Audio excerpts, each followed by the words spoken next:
Então, 1 Timóteo 6, de 6 a 10. Diz assim a palavra de Deus.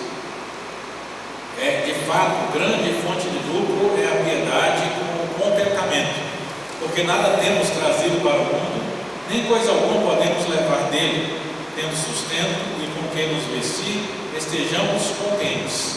Ora, os que querem ficar ricos caem em tentação e cilada, e em muitas concupiscências insensatas e perniciosas, as quais afogam os homens na ruína e perdição, porque o amor do dinheiro é raiz de todos os males, e alguns nessa cobiça se desviaram da fé, e a si mesmos se atormentaram com muitas dores. Bem, vamos orar? Senhor Deus e Pai, nós te agradecemos, Senhor, por estarmos aqui reunidos em Teu nome. Nós te agradecemos, ó Pai, pela Tua palavra lida, e pedimos, Senhor, que o Senhor nos ilumine para que possamos compreendê-los. Fala aos nossos corações, segundo o propósito do Senhor nessa noite, nesta manhã. Esteja conosco, nos abençoando, para que o ensinamento, Senhor, possa ser gravado em nosso coração, para que ele seja fonte do nosso viver diário. É em nome de Jesus Cristo, seu Filho amado, que nós lhe pedimos e agradecemos. Amém. Então nós vamos para a pergunta 76. Opa, esse mesmo. Agora deu certo. Nós vamos para o 9º mandamento. A gente chega no finalzinho. Nosso objetivo hoje é falar das perguntas que tratam a respeito do 9º mandamento, do 10º mandamento e a pergunta seguinte, que a gente vai deixar tônica, que deve ser o assunto para a próxima lição, que é o propósito dos mandamentos. Então, chegando lá no 9º mandamento, a gente sabe um dos textos básicos do nosso estudo sobre os mandamentos, nessa parte do nosso catecismo, é justamente Êxodo 20, Êxodo 20, que contém todos os mandamentos lá, e aqui no versículo 16 ele tem o não dirás falso testemunho contra o teu próximo. Como eu falei, esses versículos, às vezes, que são os mandamentos mais curtos aos nossos olhos, são aqueles que nós temos que dedicar maior atenção, porque nós interpretamos muito rapidamente, Não matarás, então eu não posso dar um tiro em ninguém. Só que nós vimos que não é somente isso, mas há um desdobramento e há a questão da intencionalidade. Os mandamentos, eles vão forçar em nosso coração, eles vão nos restringir. Não, o ato em si não é o foco principal, mas no Novo Testamento a intenção do coração é o foco principal.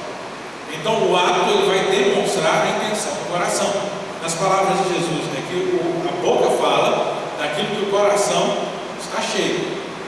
Então, quando nós lemos a palavra de Deus, lá em Timóteo, ele vai chamar a atenção, porque ele fala, não é grande fonte de lucro a piedade com contentamento. Só que o contentamento ele vai colocar qual o ato que há na falta do contentamento. No versículo 10 ele vai dizer o amor ao dinheiro, a ganância. Então o desejo do coração é a grande questão do mandamento. Então quando o 9º mandamento ele fala, não dirás falso testemunho contra o teu próximo, ele não está se restringindo tão somente ao momento que a gente é chamado no julgamento, a poder falar aquilo que viu, dizer, então você vai contar exatamente aquilo que você viu. E tem pessoas que, na intenção, ou no querer se escorar na questão do não dirás falso testemunho, até usa a sua fala, até prejudicando outros. Não, eu só estou falando aquilo que eu vi. E nesse ato de querer dizer que não está falando coisa que não viu, na verdade ele está quebrando o mandamento, porque a intenção do coração não é que a coisa seja esclarecida, mas é que alguma coisa pese sobre o outro. Então, se no coração deseja que o outro ele tenha alguma consequência, às vezes eu posso estar falando até mesmo aquilo que não é em si mentira, mas é em si vexatório. Então, se eu exponho o outro a vexame com algo que mesmo sendo verdade, mas não é algo público, é algo de particularidade, se a intenção do meu coração é prejudicar, eu posso, no final das contas, acabar quebrando o mandamento ao invés de cumprir o mandamento. E essa é a questão, muitas vezes, que Jesus batia com os fariseus, que eles não se importavam com o que era o objetivo, como estava no coração. Eles se importavam na estrita demonstração da lei. Então não dirá falso testemunho. Ele não ia falar mas difamava o irmão em segredo. E assim ele estava quebrando, mas na cabeça dele ele não estava quebrando. O que é que exige, né? São duas perguntas básicas que vão aparecer em todos os mandamentos aqui no nosso catecismo, nas suas perguntas. A 77, que exige o nono mandamento, ele exige a conservação e promoção da verdade entre os homens e a manutenção da nossa boa reputação e a do nosso próximo, especialmente quando somos chamados a dar testemunho. Veja o que ele distingue nele. Especialmente, quer dizer, não é só quando a gente vai dar testemunho, mas especialmente, quer dizer, mais especificamente, principalmente, mas o principalmente não exclui demais. Então, por isso ele coloca, né, a manutenção e a conservação e a promoção da verdade. Aí ele traz o Efésios 4:25, né, Paulo chamando a atenção dos Efésios. Eu gosto desse texto de Efésios, porque a igreja de Éfeso é uma igreja que as pessoas, eles eram, na sua maioria, envolvidos com cultos pagãos, o chamado de magia. O texto de Atos nos dá a entender que eles tinham muitos livros de magia, que eram caríssimos, e é relatado no livro de Atos que quando eles se converteram, eles jogaram tudo aquilo na fogueira, e era coisa assim de valores extremos, extraordinários. Eles tinham bibliotecas sobre esoterismo e magia, essas coisas assim, que eram caríssimas e muito desejadas na época, mas eles queimaram. Então a igreja de Éfeso era uma igreja que era muito envolvida com essas coisas ocultas, e dentre isso também costumes pagãos e costumes mundanos. Por isso Paulo chama a atenção aí, Efésios 4:25, deixando a mentira, fale cada um a verdade com o seu próximo, porque somos membros uns dos outros. Então ele diz, olha, o passado ficou para trás, hoje a gente não vai mais agir dessa forma. E eu gosto das palavras que o catecismo traz. Quem pensa uma vez, há alguns anos atrás, eu vou colocar aí pelo menos, vou arredondar 10 anos, acho que é um pouco menos, mas fica melhor para poder arredondar para os irmãos entenderem. Eu me perguntava justamente sobre o nosso catecismo e porque as pessoas não conseguiam compreender. E eu pensei em escrever, né, tentando assim dar uma parafraseada, dar uma atualizada na linguagem que nós temos no breve catecismo. Uma forma das pessoas poderem entender melhor, a igreja poder compreender melhor. Mas depois eu fui entender que não deve ser o objetivo. Porque na verdade o catecismo está destrinchando para nós os princípios bíblicos. Então, se a gente empobrece demais a linguagem, nós vamos empobrecer o nosso entendimento. A gente acaba, como o catecismo que nós temos, são catecismos infantis, né? Tem alguns catecismos infantis, tem chamados catecismo Nova Cidade, que são justamente esse tipo de coisa, só que eles são ótimos para a criança começar a compreender, mas o nosso entendimento ele fica raso. Então, quando nós olhamos aqui, eles estão falando da conservação e promoção, ele traz dois princípios sobre a verdade. A primeira é que o nono mandamento ele exige de nós não só dizer a verdade, mas na nossa comunicação fazer todo esforço para que a verdade ela seja conservada. E aqui que entra o problema. Muitas vezes as pessoas eles não entram, mas eles distorcem a verdade. Isso é muito usado na nossa política. O que é que o pessoal vai para a televisão lá para falar dos aniversários? Muitas vezes eles não inventam, porque se inventar uma coisa, às vezes pode vir um processo. Mas eles vão destacar alguns fatos em detrimento de outros. Então, sem contexto, as coisas elas mudam. Então a verdade ela fica prejudicada. É mentira aquele fato? Não, mas quando eu destaco só ele, sem destacar o contexto em si, eu estou manobrando a verdade. Então aí eu estou quebrando o mandamento no sentido da pergunta 77, que eu não estou me esforçando por conservar a verdade. E segundo é a promoção da verdade, quer dizer, a divulgação da verdade. Então ele exige que a gente conserve, quer dizer, eu não vou distorcer a verdade, mas também eu vou promover a verdade. Já vi aquele negócio, na internet uma mentira contada, espalha para o mundo todo. Você vê uma fofoca lá, como é que é o nome que dá? Tem hora que esse nome muda tanto que eu até me esqueço. Hoje o pessoal chama de fake news. Colocar lá, todo mundo está compartilhando. Quando vem a verdade, não há o Opa, olha aquilo ali que eu compartilhei, é mentira. Agora eu vou compartilhar de novo para todo mundo saber que não era daquele jeito, é desse jeito. As pessoas não fazem isso. Uma fofoca é compartilhada milhões de vezes, mas uma retratação, uma correção é alguns milhares quando muito. Por quê? Quem está interessado no mal. O ser humano ele quer ver o circo pegar fogo, não é? Você quer ver a briga. Tanto é que, né, no YouTube o pessoal aprendeu isso, né? O pessoal dos canais faz aqueles podcasts. E aí como é que eles ganham dinheiro? Como é que eles chamam de cortes? Então tem alguns canais, às vezes o próprio sujeito tem um canal de podcast, ele tem outro, um ou dois canais paralelos, eles só cortam pequenos trechos daquela entrevista, que geralmente é 1 a 2 horas de conversa. Eles cortam pequenos trechos para poder colocar na internet, porque as pessoas se interessam no vídeo curto. Só que o que eles fazem? Eles sempre vão colocar lá algum negócio chamativo. Então, tipo, alguém dá uma resposta lá, ele corta só aquela resposta, fulano destrói fulano no argumento, e todo mundo vai lá querer ver. Mas quando o pessoal fala, o contexto não era esse, e ninguém quer ir lá. Isso aqui, você quebra do novo mandamento, porque a gente não está se esforçando pela promoção da verdade, né? É conservar e promover a verdade entre os homens. Ainda mais, manutenção da nossa boa reputação. Então, é manutenção da nossa boa reputação. 1 Pedro 3,16, fazendo todavia com mansidão e temor, com boa consciência, de modo que naquilo em que falam contra vós outros, fiquem envergonhados os que difamam o vosso bom procedimento em Cristo. Quando é que nós deixamos de cumprir a exigência do nono mandamento, da manutenção da nossa boa reputação? Há 2 sentidos. O primeiro é quando a gente não informa, a gente dá informação errada. Eu acho muita graça que me mandaram algumas vezes uma pessoa dizendo assim: olha, eu acho que a gente deveria normalizar mentir para fofoqueiro. Eu achei interessante a história, né? Sabe aquelas pessoas que vivem perguntando a sua vida?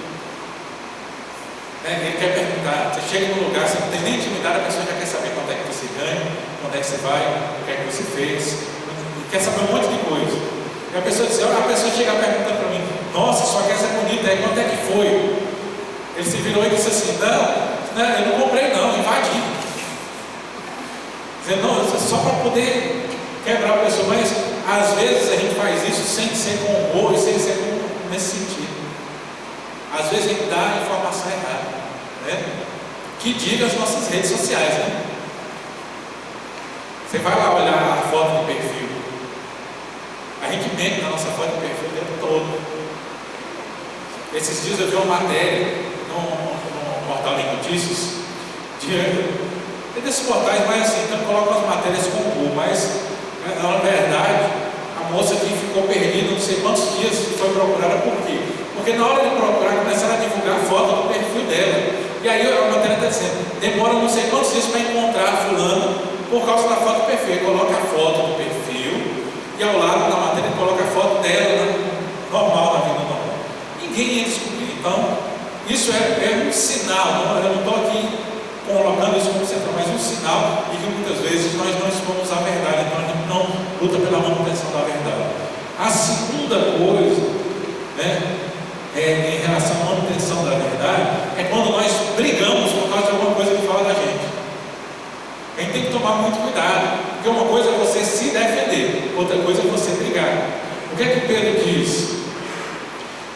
Façam toda vez as coisas com mansidão e temor, com boa consciência, de modo que naquilo que falam fiquem envergonhados.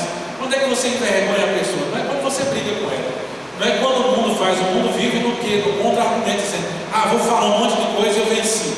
Você viu que hoje ninguém vence nada em argumento. Hoje a gente chama na academia isso de apologética, que é defesa. É apologética, no caso, defesa da fé. Só que tem muita gente que vive essa defesa no sentido de que eu só tenho que dar uma boa resposta e pronto. E tem gente que vive só dando resposta, mas não esclarece nada. Vive brigando, mas não esclarece nada. E quem briga desse jeito, ele não está mantendo a sua boa reputação. Porque brigar não vai adiantar nada. A grande questão é, quem conhece você, ele não precisa de muita explicação para poder saber que é uma coisa mentirosa. E quem não conhece você, ou quem está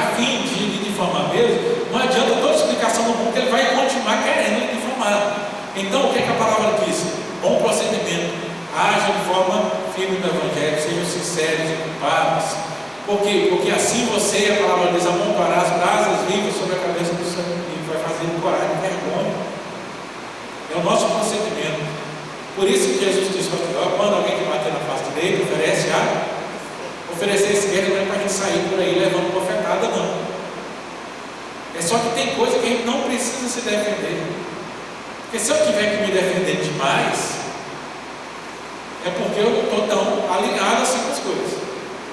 Porque a gente tem que ter uma vida de forma tal que esta vida, ela por si só, ela vai desmentir qualquer coisa que falam contra nós. Então, manutenção da nossa boa reputação. E também a manutenção da reputação do próximo, né? Da nossa boa reputação e a do próximo. E aqui que vem um negócio. Com a gente se preocupa. Mas e a reputação do outro? A primeira coisa, que é um dos pecados mais recorrentes, sabe? Eu costumo dizer que o problema do crente não é pecado grande. Tem gente tão descansadora que até os pecados grandes estão passando, mas não é o essencial. O pecado grande a gente ainda sabe. Espera Deus que não chegue um momento que a gente pare de saber. Mas a gente ainda sabe que é errado. O problema são as pequenininhas coisas que a gente vai deixando passar, dizendo: isso não tem problema nenhum. Sabe por quê? Porque o esforço para a manutenção da boa reputação do nosso próximo, ele envolve o quê? Ele envolve uma coisa que é muito comum na igreja, infelizmente, que é a fofoca.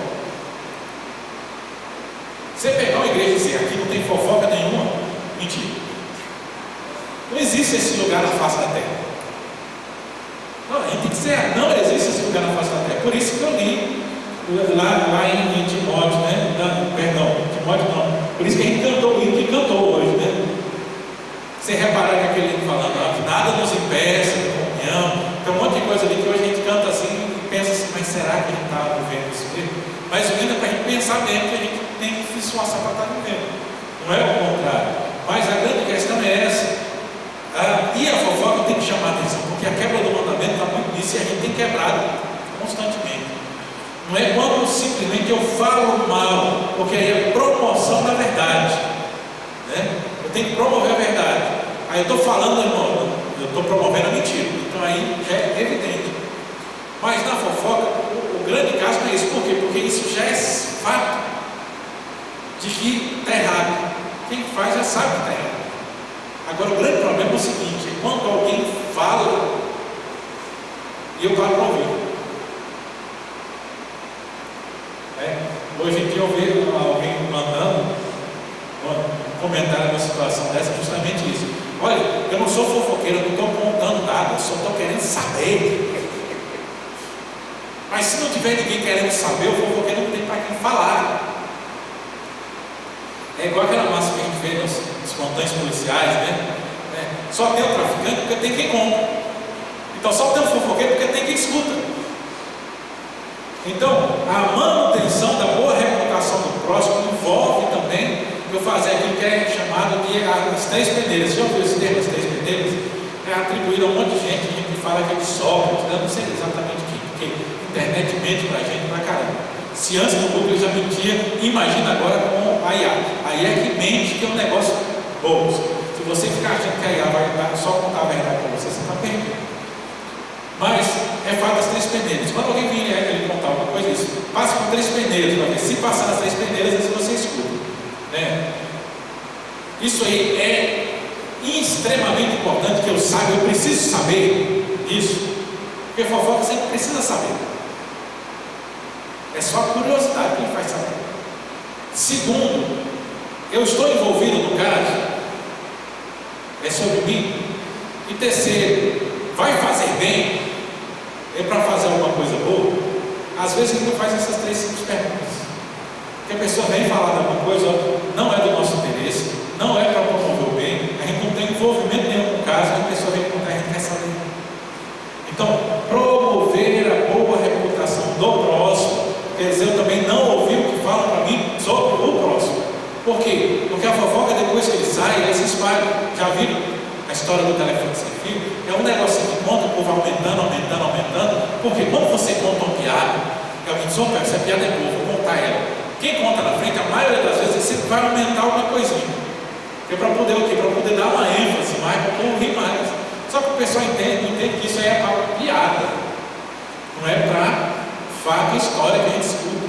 E a gente pega os fatos, as histórias e continua contando. Então alguém conta alguma coisa, a gente já vai colocando os nossos próprios comentários. Você sabe que tem uma matéria na teologia chamada de manuscritologia. Manuscritologia é o estudo dos manuscritos originais sobre os quais as nossas Bíblias são traduzidas, para poder ter uma fidelidade no texto bíblico. E uma das coisas que a manuscritologia estuda é porque tem muitos manuscritos, então ele não vai só nenhum para poder traduzir.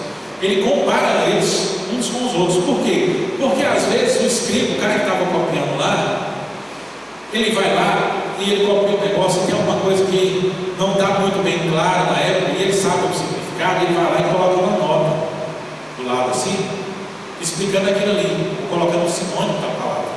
Então no manuscrito tem isso.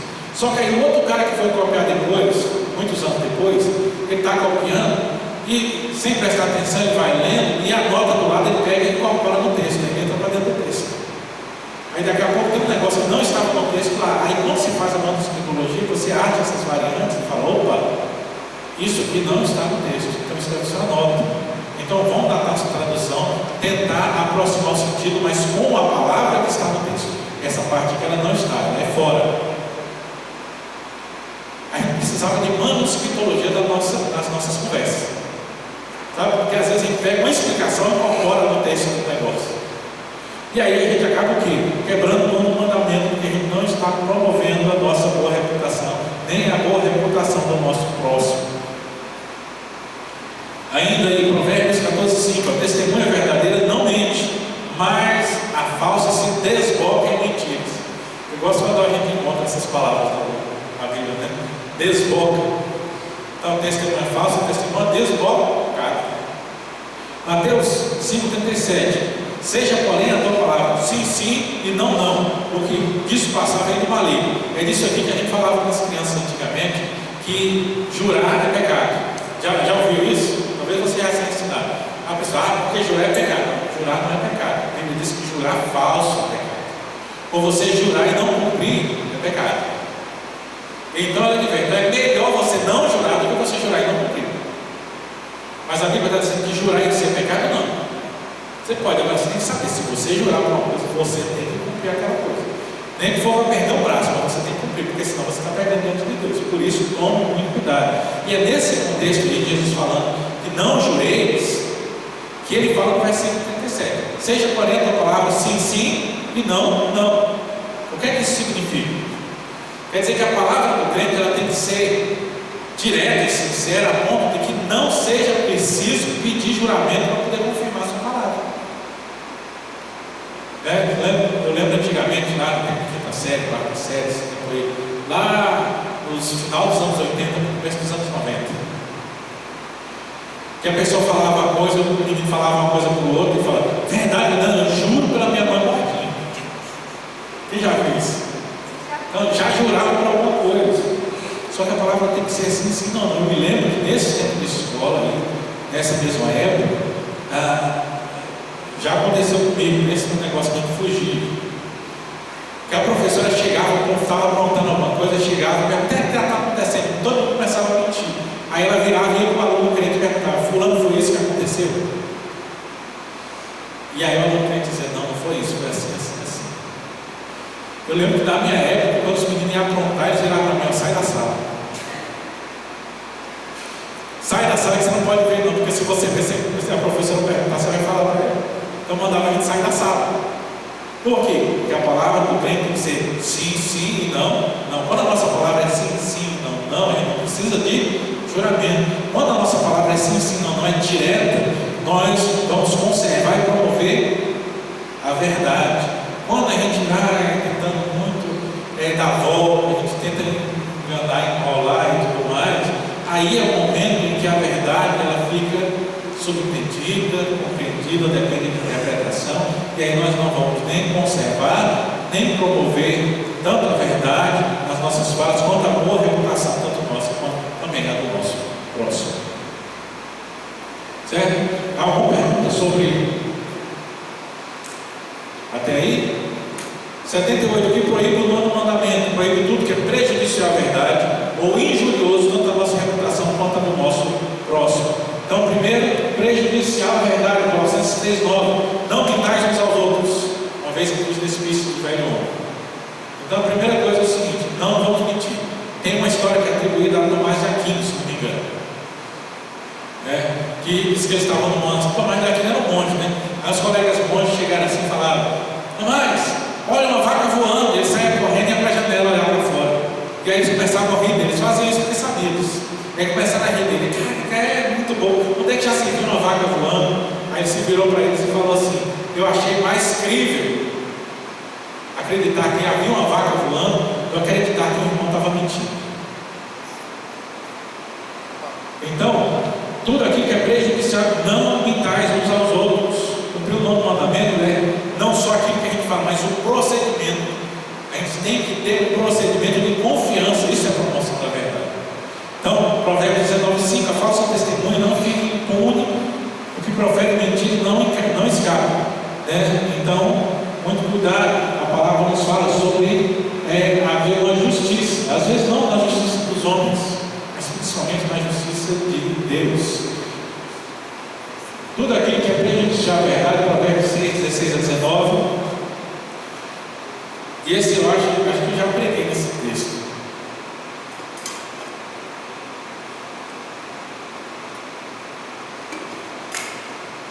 Seis coisas que o Senhor aborrece, e a sétima, a sua alma abomina: olhos altivos, língua mentirosa, mãos que derramam sangue inocente, coração que trama projetos iníquos, pés que se apressam a correr para o mal, testemunha falsa que profere mentiras. Essas são seis coisas que o Senhor aborrece. Mas a sétima que ele abomina, que semeia contendas entre irmãos. Olha, seis coisas o Senhor aborrece, quer dizer, essas coisas desagradam a Deus. Mas a sétima o Senhor abomina. Você vê que nas seis coisas ele fala. A última é testemunha falsa que profere mentiras. Mas a sétima é o que semeia contendas entre irmãos. Quantas vezes nós nos perdemos aqui no texto bíblico, porque ele é muito claro em Provérbios. Semear contenda entre os irmãos. Então por isso que eu falo, olha o pecadinho. Às vezes você está ali, alguém contou uma coisa, você vai contar para o outro, mas aí o outro ele fica com raiva do fulano por causa da fofoca que você contou, e aí entra uma briga. E aí o que é que está dizendo? O que é que a palavra está dizendo? Que isso é algo que o Senhor abomina. Então nós estamos na quebra do nono mandamento, não só na quebra, mas estamos fazendo algo que é abominável diante de Deus. Ainda, ele fala, tudo aquilo que é prejudicial à verdade ou injurioso, tanto à nossa reputação quanto ao nosso próprio. O que quer dizer o termo injúria? Adolfo, é com você, só tem você hoje aqui, tá? Os outros advogados estão aqui. Lá no código, injúria diz respeito ao quê? E outra. Ah, tem outro ali também. Tá ali quem? Tá de pé. Mas é ajuda aí.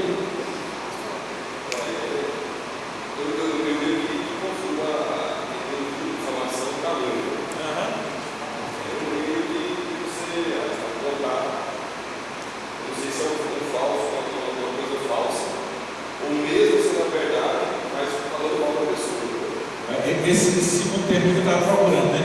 Que a gente usa muito na definição. Jura, no artigo 140 pode esperar só depois eu vou ofender o outro neto na cara dele. Eu não ofendo ele na cara dele. Agora, se eu falo o outro neto para adiante, aí é diferente. Mas a injúria é na cara da pessoa. Claro que nos termos da lei é diferente, mas o termo rasgado é assim. Mas aí o que eu estou procurando aqui no termo é justamente o seguinte: injúria e calúnia. A calúnia é você acusar alguém no crime falso. É justamente essa diferença que eu estou procurando. Então, calúnia, eu estou imputando algo que não é verdadeiro. Então, eu estou inventando. Só que injúria, ele pode ser verdadeiro, mas ainda assim vai ser injúria. Vai ser injúria se você, por exemplo, eu falo uma característica sua para você. Só que aí eu falo no tom de ofensa. Porque aí entra nos crimes contra a honra. Então, quando ele fala aquilo que é injurioso, quer dizer, eu posso estar falando uma coisa que é verdade, mas a forma como eu falo, ele é difamatório, injurioso contra a pessoa. Então, o que é que vai acontecer? Eu vou estar quebrando o nono mandamento. Eu tenho dó, eu só estou falando aqui porque é verdade, eu só estou descrevendo os fatos. Não tem fato que aconteceu que não é para descrever. A intenção é prejudicar. A intenção é prejudicar. Pastor, é injúria racial, né? Então, é usar alguma coisa, mesmo que seja característica da pessoa, para difamar, para poder prejudicar a imagem da pessoa. Então, 2 Coríntios 8, 20 e 21 diz: evitando assim que alguém nos acuse em face dessa generosa dádiva administrada por nós, pois o que nos preocupa é procedermos honestamente, não só perante o Senhor, como também diante dos homens. O texto de Coríntios ele vai dar uma ênfase aí, justamente quando as pessoas eram injuriadas por causa da fé.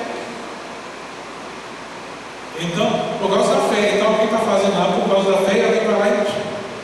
Só que não é só isso. O nono mandamento para nós é nós usarmos aquilo que a pessoa faz contra a própria pessoa. Então, não é só porque é verdade que eu posso falar. É porque a verdade, às vezes, o fulano brigou com o fulano, só que depois o fulano fez as pazes com o outro. Só que a gente sai contando só a história da briga. Aí o pessoal vem, mas fulano está brigado. Quantas vezes eu já vi casos de pessoas que todo mundo dizia que estava brigado, mas não tinha problema nenhum com o outro. Por causa de uma coisa que aconteceu, nem os dois deu importância, mas o povo sai falando da briga e aí, porque fulano, não convida fulano, junto com fulano, porque os dois. Então, cria-se uma história. Isso é o que? Isso é quebra do nono mandamento. E, por último, aqui na previsão, Salmo 15:3. Salmo 15, eu gosto muito dele, que ele fala do cidadão do céu. Quem é o cidadão dos céus? E aqui nas características ele diz: o que não difama com a sua língua, não faz mal ao próximo, nem lança injúria contra o seu vizinho. Já viu aquele negócio, às vezes tem um sujeito que conversa com ele, deve estar inventando alguma coisa. Eu me lembro que lá na Bahia tinha um pessoal que montou uma farmácia, o pessoal de lá, que a cidade lá tem muito, o pessoal vai e quando tem uma oportunidade eles voltam para dentro da cidade, parece um negócio. A pessoa vai morar uma vez, uma pessoa estava me falando que a pessoa saía de Cristópolis, ia para Goiânia, morava lá não sei quantos anos, aí lá ele encontrava com outra pessoa de Cristópolis para poder casar. E quando ia casar, ele saía lá de Goiânia e ia fazer o casamento lá em Cristópolis. Quando a gente chegou lá no primeiro ano, segundo ano, mais ou menos assim, você chegava em dezembro, cada final de semana de dezembro tinha 3, 4 casamentos na cidade. Todo mundo voltava para poder casar. Mas o que aconteceu? Esse pessoal voltou e montou uma farmácia. O relato é que eles tinham farmácia em Brasília, mas foram assaltados e estavam com plano de montar uma segunda. E eles chegaram lá, foram passar as férias, não vão montar lá, vão montar aqui. E eles montaram lá e o negócio deu muito certo. Daqui a pouco ele estava com 2, 3 e começou a espalhar na região. E está com uma rede bem grande lá na região hoje, vários anos depois. E eu me lembro de alguém falando em tom de brincadeira. O Lano, o pessoal chamava de Lano, eu não sei pronunciar o nome dele até hoje, muito bravo na frente e ninguém consegue pronunciar aquele negócio. Mas o Lano está cheio da grana, não virava o outro, deve estar vendendo droga. Ele sabe que farmácia é drogaria, né? A pessoa ficava deve estar vendendo droga. Mas vai com uma hora alguém fala isso, alguém escuta assim e fala, não, fulano é traficante. A polícia vai baixar lá. Entendeu? Então, não difama com a língua, a gente tem que tomar muito cuidado com aquilo que nós falamos do outro. Não lance injúria contra o seu vizinho. Se a gente não conhece, não opina. Se a gente não sabe qual é o propósito da pessoa, a gente não fica tirando ilações, pensando, imaginando. A Bíblia até não fala assim, que às vezes a gente vê a pessoa, a gente vai até na nossa mente pensar, o que será? O que está acontecendo? E a gente faz as nossas... É um exercício mental, né? Às vezes que a gente faz. O problema não é a gente pensar. O problema é que a gente coloca para fora. E com quem a gente fala? Porque hoje em dia tem coisa que você pode até falar, mas não dá para falar com todo mundo. Tem aquelas pessoas que você sabe, se você contar, amanhã, a alvorada todo dia está sabendo. Então você vai falar com uma pessoa dessa, e diz, eu não sabia. Claro que sabia, todo mundo sabe quem é que fala e quem é que não fala. Então se você conta, você é responsável tanto quanto a pessoa que espalha. Então, o nono mandamento proíbe tudo aquilo que é prejudicial. Qualquer coisa que não seja esclarecimento, ele é prejudicial à verdade. Certo? Agora terminou mesmo. Tem alguma pergunta sobre o nono mandamento? Ele entrar no 10º? Não, vamos tentar aqui ser mais breves no 10º. Qual o 10º mandamento? Não cobiçarás a casa do teu próximo, não desejarás a mulher do teu próximo, nem teu servo, nem tua serva, nem o boi, nem o jumento, nem coisa alguma que lhe pertence. Êxodo 20, 17. Aqui eu tenho que sempre fazer um mandamento, né? Eu falei lá no começo, algumas confissões eles fazem diferente, e o que a gente conhece do catolicismo romano é que eles fazem um corte. 10 mandamentos são 10, mas eles juntam o primeiro e o segundo conforme nós consideramos, e a gente já mostrou lá no começo os versículos e a pontuação que nós temos no texto bíblico. Só que para manter o número de 10, eles vão dividir isso aqui, né? Então eles vão colocar aqui: não cobiçarás a casa do teu próximo. Eles cortam também, tem um ponto aqui, então coloca como o nono mandamento. E aí, não cobiçarás a mulher do teu próximo, o 10º mandamento. Só que uma coisa me dá uma angústia assim, né? É o seguinte: por que a mulher está no mesmo mandamento que o jumento? Ninguém reparou nisso? Ó, se eu divido aqui, ó, não cobiçarás a casa do próximo, beleza. Não cobiçarás a mulher do teu próximo, nem o teu servo, nem a tua serva, nem o seu boi, nem o seu jumento, nem coisa alguma que pertence ao teu próximo. Então, não dá. Quando a gente tem que ter uma lista completa, a casa, a mulher, o servo, a tua serva, quer dizer tudo que diz respeito ao teu próximo. E aí você fala assim: mas por que aparece a mulher, mas não aparecem os filhos? Porque até na cultura do tempo era o seguinte: os filhos eles eram criados porque iam embora. Então o rapaz ia casar, ia constituir sua família, ia embora. A menina ia casar, ia constituir sua família e ia embora. Então era natural que eles fossem. Mas o casal não, o casal era para permanecer, segundo a palavra de Deus, até que a morte separe. Então é aquilo que não tem. Então cobiçar, ele perde, porque cobiçar é desejar ter, aqui no sentido do mandamento. Então, no sentido, se a pessoa dizer desejar ter a vida do próximo, né, se for para casar, ele não é quebra do mandamento, né, porque não é alguma coisa que eu estou tentando tomar do outro. Então, por isso, ele vai fazer essa listagem aí e coloca como está. Mas veja que ele é muito claro aí, ele coloca muitas coisas, ó, diz bens, né, relacionamentos. Porque o escravo e a serva, eles eram não só posse, mas no modelo do Antigo Testamento que funcionava isso, era também relacionamento.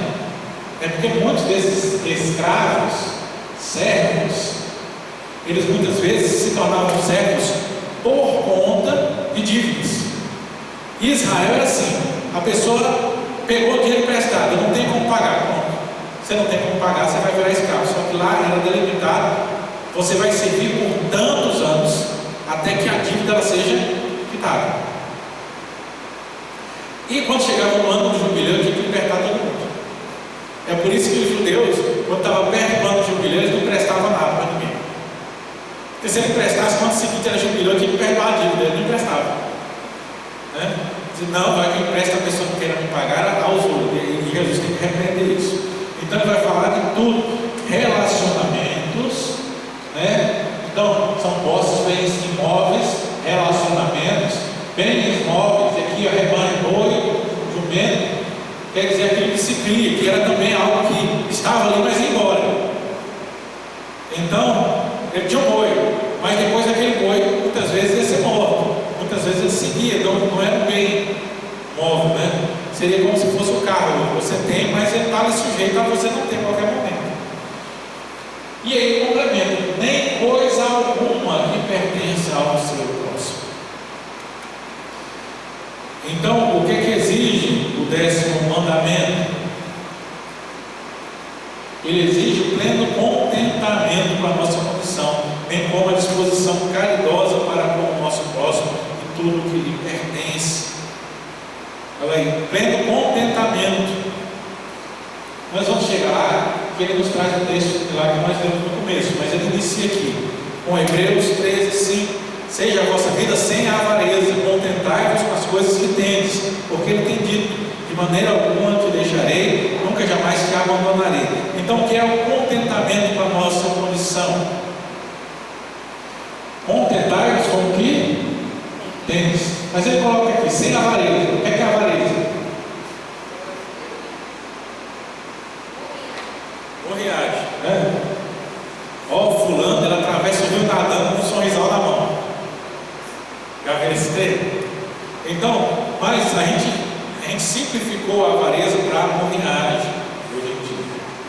Mas a avareza não é só isso. É que isso é um sintoma. A avareza é o amor ao dinheiro. Veja como ele coloca aqui no contexto: seja a vossa vida sem avareza, contentai-vos com as coisas que tendes. Então a avareza é aquele tipo, ó, lembra lá, Tio Patinhas? Quem viu esse desenho? Eu li o isso. Tio Patinhas, ele tinha um cofre forte, todo cheio de moedas, né? E aí no desenho, o que ele fazia? Todo dia ele ia lá e mergulhava, andava nas moedas.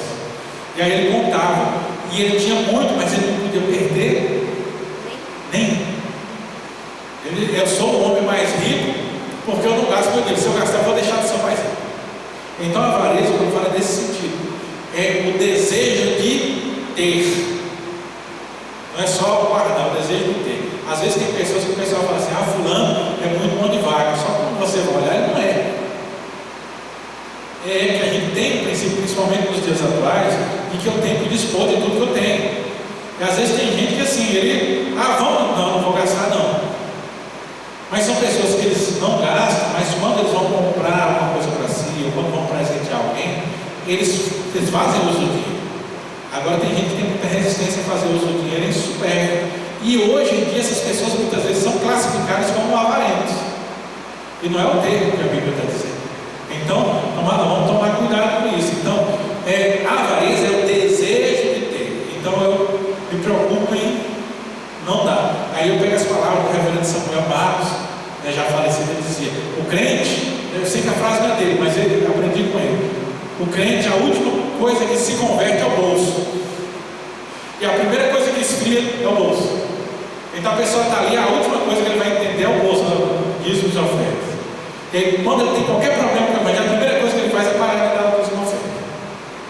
Então o bolso, então isso é a avareza que a palavra fala. Então, contentamento diz em nós nos contentarmos com as coisas que nós temos. 1 Timóteo que nós temos lá, ele é isso aí, ele diz: olha, contentai-vos com as coisas que temos. Estava no texto anterior. De fato, grande fonte de lucro é a piedade. O pessoal fala: a piedade é fonte de lucro. O que é que o texto de Paulo está falando de Timóteo? Tinha gente que dizia que piedade era fonte de lucro. O sentido é o sentido de igreja dá dinheiro. Não tem hoje, tem gente que fala assim: vamos abrir uma igreja assim, não precisa trabalhar mais. Tem gente que acha que a igreja dá dinheiro. E nós comentando com os irmãos, às vezes tem gente que acha que a igreja é cheia da grana. Né? Lá em Minas Sul, de fato, o irmão contando que ele tinha sido presbítero, e aí eles estavam negociando para tentar comprar um terreno que ficava no fundo da igreja. E a negociação estava boa e tal. E aí o presbítero falou, já experiente, o pastor era muito novo, falou: pastor, você vai conversar com o fulano, agora não fala para ele que é para a igreja. E aí o sujeito foi lá e já chegou: não, é porque a gente está querendo comprar para a igreja, porque facilita para nós, achando que a pessoa ia amolecer. Quando falou que era para a igreja, o sujeito dobrou o preço. Por quê? Porque hoje as pessoas acham que a igreja tem muito dinheiro, né? Então eles acham que é fonte de lucro. Então eles olham para aquilo que a Universal fez um desfavor de espalhar aqueles vídeos que a gente lembra lá nos anos 90, e as pessoas acham que dízimo é um monte de dinheiro que a gente vai ficar ali jogando para cima, não sei o que, não sabe o que tem que pagar as contas. E Paulo diz: o pessoal fala que é fonte de lucro, mas na verdade a piedade é fonte de lucro com contentamento. Quer dizer, eu vou ter o dinheiro quando eu aprendo a me contentar com as coisas que eu tenho. E aí onde é que está o 10º mandamento? É o contentamento da nossa condição. Eu tenho que ser contente com aquilo que eu tenho. Eu não tenho que ficar olhando para o do outro. Eu não tenho que olhar o celular que eu tenho, mas fulano tem isso, fulano tem aquilo, né? Ó, fulano lá com iPhone e tal, e eu estou aqui com esse celular velho. Isso aí não é contentamento, isso é quebra do 10º mandamento. Quando você olha para o carro e diz, não sei o que, eu queria ter um carrão igual do fulano. Você quebra do 10º mandamento, está faltando contentamento. Então, o 10º mandamento exige contentamento na nossa condição. Sejamos felizes com aquilo que nós temos. Nós temos o texto de 1 Timóteo aí, e no versículo 10, quando ele diz que o amor ao dinheiro é a raiz de todos os males. Mas ele completa aqui ainda também a nossa disposição caridosa para com o nosso próximo, tudo que lhe pertence. Então, o 10º mandamento não é só eu ficar desejando aquilo que não tem, que está quebrando, mas ele exige também que eu seja caridoso para com o próximo. Que às vezes a gente tem um negócio, mas na hora de dar, ninguém faz nada, a gente fica preocupado. O que mais faz o crente quebrar o 10º mandamento, que dispõe aí na pergunta 80, muitas vezes é aquele negócio de você querer só fazer alguma coisa por alguém que pode fazer para você de volta. Porque o mundo não é assim. Eu vou postar, eu vou agradar fulano, porque fulano tem como me retribuir. Quando pensa a respeito do financeiro. Então, a disposição com o nosso próximo. Por isso que Jesus pegou os fariseus para poder dizer, olha, tenha disposição, porque eles não emprestavam a ninguém no ano 49, porque no ano 50 era jubileu. Depois a pessoa não me paga, não foi emprestada. As terras dos judeus, eles eram vendidas só como aluguel, não era venda direta, porque no ano 50 voltava para os seus donos de origem. Então, quando alguém comprava o campo, ele comprava pelos anos que faltava até o ano de jubileu. Mas aí, o que acontecia? Tinha um necessitado, estava passando necessidade, e ele, algum irmão, falava, me empresta dinheiro para poder comprar comida para minha família. Aí a pessoa disse, não vou emprestar, porque o ano que vem é jubileu, você não vai me pagar. Então era quebra do 10º mandamento, falta de disposição caridosa para com o nosso próximo. Então isso vai nos mostrar muitas coisas. Olha, vídeo, não te vingarás, nem guardarás iras contra os filhos do teu povo, mas amarás o teu próximo como a ti mesmo. Lembra lá que a gente falou no mandamento anterior, na promoção da verdade sua e do próximo? Então, se eu amo o próximo, eu não vou falar mal do próximo. Mas aqui ele também diz, se eu amo o próximo, eu vou, quando eu puder, na condição que eu tenho, ajudar o próximo, na condição que eu tenho. E aonde nós entramos é a caridade, a disposição em entregar. Isso está incluído no 10º mandamento. E ainda, 1 Coríntios 13, versículos 4 a 6. O amor é paciente, benigno, o amor não arde em ciúmes, não se ufana, não se ensoberbece, não se conduz inconvenientemente, não procura os seus interesses, não se exaspera, não se ressente do mal, não se alegra com a injustiça, mas regozija-se com a verdade.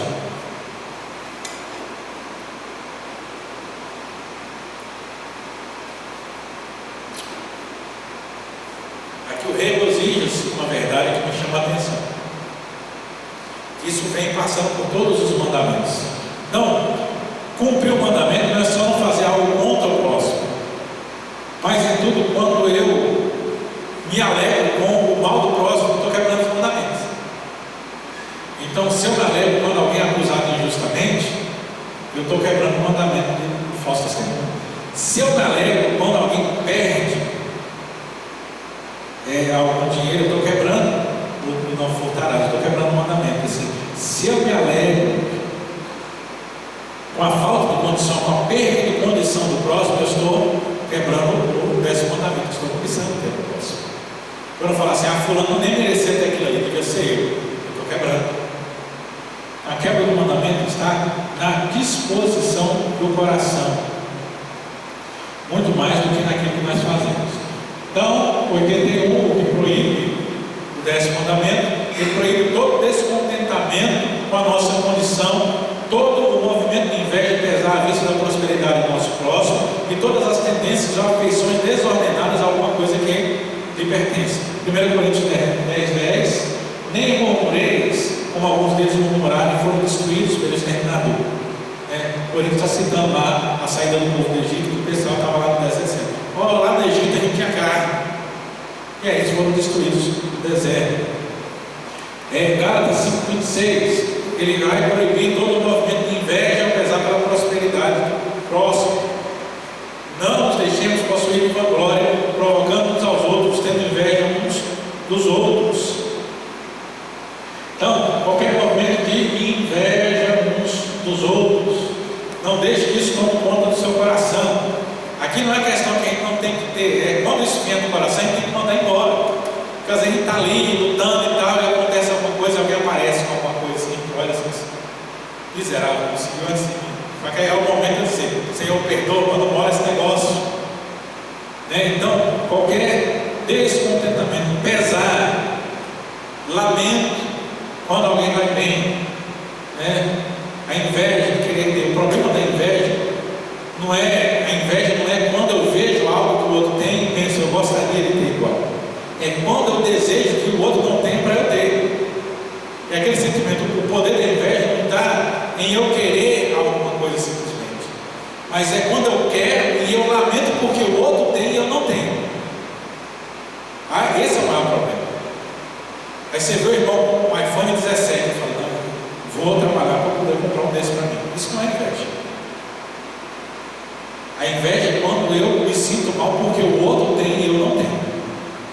Então está muito mais no desejo. Então, pesar a desobediência, pesar o sentimento pesado à vista da prosperidade do próximo. E Colossenses 3:5, todas as tendências ou afeições desordenadas das coisas que não lhe pertencem. Fazei, pois, morrer a vossa natureza terrena, prostituição, impureza, paixão lasciva, desejo maligno e avareza, que é idolatria. Então a cobiça eles têm tudo. Eu me lembro no tempo, as conversas que tínhamos, quando estávamos em Brasília, a gente trabalhava numa empresa, e aí eu vou pegar aqui como exemplo, E uma das coisas das histórias que ela vinha contando, a gente conversando sobre os fatos, porque chega lá, sabe aquele negócio, e o grande problema, assim, era que era uma empresa que emprestava dinheiro, chamada Vector, Vector é tipo um banco privado, ele empresta dinheiro comprando ativos de outra empresa para poder justificar a operação. Então o negócio que o dinheiro era muito. Você sabe o que é uma pessoa, ele ter uma Ferrari, aí você é uma pessoa rica, só que ele tem um caminhão cegonha para poder transportar a Ferrari de um estado para outro, para poder rodar no outro estado. Segundo os fatos, climatizados. Então, isso aí é o dinheiro. Só que o problema não é o dinheiro que eu quero trazer. Eram as pessoas que trabalhavam para essas pessoas, que se deslumbravam com o dinheiro dos outros. E esse é o grande problema. Às vezes a pessoa nem tem muita coisa assim. Quando a gente vê gente que tem dinheiro mesmo, a gente percebe que a maioria dos lugares que a gente passa, a gente fala: fulano é rico. Vai falar, é uma ilação da mente. Já tive lugar que fala: fulano é rico, porque o fulano ele tinha uma fazenda com 200 hectares. Porque o fulano é rico. Beleza, fazenda 200 hectares é uma fazenda grande, Aí, algum tempo depois, eu conversando numa viagem, acompanhando uma programação de safra, se não me engano, ele estava com um irmão em outra cidade e ele planta soja lá na região ali do Luiz Eduardo.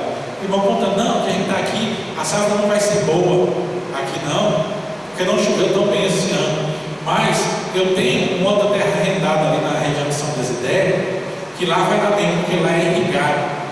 São 4.000 hectares. Então, a segunda fazenda que ele estava trabalhando tinha 4.000 hectares. Aí você pensa, você olha a perspectiva, 4.000 hectares que ele tinha arrendado fora a fazenda dele. Aí vai dizer que o outro que tinha 200 era rico. Então, o que eu quero destacar aqui não é o quanto a pessoa tem, não é a riqueza em si, mas é quando nós nos afeiçoamos ao que o outro tem. Às vezes o que o outro tem parece muito, mas não é. Mas o negócio que a gente fica tão ali, que a gente quer viver a vida do outro. E é isso que faz o Paulo se dar mal a gente. Um sujeito estava falando numa entrevista, dizendo: olha, antigamente você ia para a escola e o pobre se vestia como pobre, e o rico se vestia como rico. Você chegava lá, você sabia quem eram os filhos de pobre, quem eram os filhos de rico. Hoje em dia você chega na escola, está tudo igual, porque o pobre se endivida para poder vestir igual que não tem condição. Isso é o quê? Isso é 10º mandamento. Afeição desordenada que não tem. Às vezes você não tem dinheiro, e aí é um detalhe que a gente tem lá no interior, principalmente no interior da Bahia, E fala: vivendo luxo e padecendo luxo. Porque a pessoa tem dinheiro, tem roupa, não sei o quê, quando você chega na casa dela, não tem comida. E a gente brincava, você chega na casa do pobre, aí já vai fazer, a gente visitava o pessoal nas roças lá, né? Aí você chega, já vai, não sei o quê, não leva isso aqui, ó, leva a fruta, leva a canela, vamos arrancar uma mandioca ali, vamos não sei o quê. Eu fui fazer uma visita uma vez, num lugar, que dizia que o pessoal tinha raiva de crente. Né? E a gente ali, no evangelismo caminhando, eu cheguei lá, comecei a conversar e tal, e a gente chega nesse lugar e não fala que é pastor, né? Porque senão, se falar que é pastor, a pessoa já fica. A gente chegou lá, já era professora da menina lá, e o pai tinha uma marcenaria, eu recomecei na marcenaria, né? Nova marcenaria, eu já sabia as coisas. Aí comecei a perguntar um negócio, conversar e tal, não sei o quê. E aí depois o pessoal descobriu, só que a gente já tinha conversado muito, aí pedi para orar na hora de ir no meio. E aí na hora de sair embora, quando eu saía com o carro com meio saco de laranja, pé de mandioca, não sei o quê. São pessoas simples, mas às vezes a pessoa simples, ela gasta o tempo que não tem para poder ter aquilo que não deveria ter. Por quê? Porque está afeiçoado desordenadamente aquilo que não é seu. Ele acha que não tem. Hoje a sociedade ela mede você pelo que você mostra. Só que esse não é o foco. Eu não tenho que viver pela aparência, eu tenho que viver pelo que eu tenho no coração. E a gente tem que entender isso. O consumismo é quebra do 10º mandamento. Né? Você acha que o quê? Que aquelas pessoas que vão lá nos Estados Unidos, na loja da Apple, que ficam dormindo lá uma semana antes, quando vai lançar um novo iPhone, você acha que eles não estão pecando? Estão pecando, sim. Igualmente, se eu faço isso, eu também estou pecando. Se eu me afeiçoo desordenadamente a coisas que não são necessárias, eu estou pecando. Então tem que tomar muito cuidado com isso. E aí ele vai lembrar mais uma vez para nós aqui, 1 Timóteo 6, 6 a 10. Eu não vou ler de novo porque nós já lemos. Certo? Tem alguma pergunta sobre o 10º mandamento? Só para a gente fechar aqui, que a gente já está no tempo, eu só vou fechar aqui com outra pergunta bem breve. Só para a gente deixar o gancho aqui para o próximo estudo. E terminando os mandamentos, você diz, terminou os mandamentos, nós temos um gancho. Pergunta 82, para terminar, será alguém capaz de guardar perfeitamente os mandamentos de Deus? Ele vai dizer, nenhum mero homem, desde a queda de Adão, é capaz nesta vida de guardar perfeitamente os mandamentos de Deus, mas diariamente os quebra por pensamentos, palavras e obras. Então olha o que ele fala, nós quebramos os mandamentos diariamente, não é que uma vez na vida ele vai quebrar, todo dia ele quebra, e por palavras, pensamentos e obras. E eu gosto do argumento seguinte, não é um mandamento que a gente quebra todo dia, geralmente a gente quebra praticamente todos os 10, todos os dias. Então, ele vai nos exortar aqui, lá em Romanos 3, 9 e 10, que diz que nem tem qualquer vontade. Romanos 3, que temos nós qualquer vontade? De forma nenhuma. Eu já temos demonstrado que tanto judeus como gregos estão debaixo do pecado. Porque está escrito, não há justo nenhum sequer. E Tiago 3, 2, porque todos tropeçamos em muitas coisas. Se alguém não tropeça no falar, é perfeito varão, capaz de refrear também todo o povo. Lembra que eu falei dos pecados pequenos, né? Falar do falso testemunho? Da fofoca? Quem é que não falou de alguém? Todo mundo fala. A gente quebra o tempo todo. Ele diz, se alguém não tropeça no falar, é perfeito. Por quê? Porque é um dos menores. Até no falar que tropeça. E é um dos que a gente mais tropeça no falar. Quando vê, a gente já soltou o negócio. O Roberto fala que a gente tem que ficar calado. Ele diz que o calado você passa no sábado. E aí no ditado popular ele vai dizer o seguinte: é melhor ficar calado, as pessoas pensarem que você é um idiota, do que você falar, elas terem certeza. Então, calado a gente fica melhor. Cuidado com a palavra depois que vai, ela não volta, e você não tem mais controle sobre ela. E a palavra é que faz você quebrar a maioria dos mandamentos. Então, diariamente nós quebramos porque nós tropeçamos no falar todo o tempo, são por pequenas coisas. Então, quanto menos a gente falar, menos a gente erra. Quanto menos a gente vai quebrar os mandamentos. Então, não é assim, vamos ficar mudo, mas vamos pensar bem nessa palavra. Não vamos ser apressados em proferir aquilo que nós não sabemos, aquilo que nós não temos certeza. Vamos estar prontos aí. Nenhum homem, a palavra diz, nenhum homem é capaz de guardar os mandamentos. Se nenhum homem é capaz de guardar os mandamentos, então qual é o objetivo dos 10 mandamentos? Posso só deixar essa resposta aqui para a gente encerrar. A gente viu todos os 10 mandamentos. E a palavra diz que nenhum é capaz de guardar, ninguém é capaz de guardar os mandamentos. Então, qual é o objetivo dos 10 mandamentos? O objetivo dos mandamentos é mostrar que nós necessitamos de Cristo para a salvação, porque por nós mesmos a gente não consegue. Então, basicamente, ele é para isso. E os nossos próximos estudos vai entrar justamente nesse assunto, que o nosso catecismo faz isso. Espírito dos 10 mandamentos do dia. É por isso que ele vai nos